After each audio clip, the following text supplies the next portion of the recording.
Alors, il y a deux familles de bandelettes sous-urétrales, effectivement. La bandelette TVT est la bandelette classique, princeps, celle qui a été décrite au tout départ. Et puis, au début des années 2000, il y a une variante anatomique qui est la bandelette TOT. Alors, je vais faire appel à mon assistante pour décrire la différence entre ces deux bandelettes. Donc, si on prend l'os du bassin, c'est en fait uniquement une différence de positionnement anatomique de la bandelette.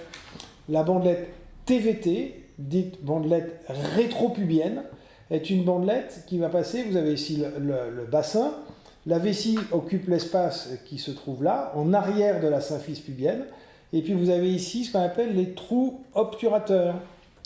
Donc dans une bandelette rétropubienne, la bandelette va cheminer en arrière de la symphyse pubienne, elle passe ici de chaque côté, d'où les deux petits trous en arrière du pubis quand on finit l'opération, alors que dans la bandelette transobturatrice, la bandelette va sortir par ici, par les trous obturateurs.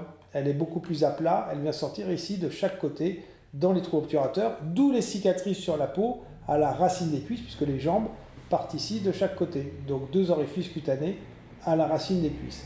Donc voilà, donc deux variantes anatomiques, une bandelette qui monte en U vers le haut, une bandelette qui est beaucoup plus à plat et qui sort de chaque côté. Ce sont deux variantes anatomiques qui ont chacune leurs indications en fonction du type d'incontinence, en fonction de l'anatomie des patientes. Et ça, c'est vraiment une décision du chirurgien en fonction de l'examen de la patiente, du bilan urodynamique, de l'histoire de la malade, de ses antécédents, ou que sais-je, que l'on choisit entre l'une ou l'autre des techniques.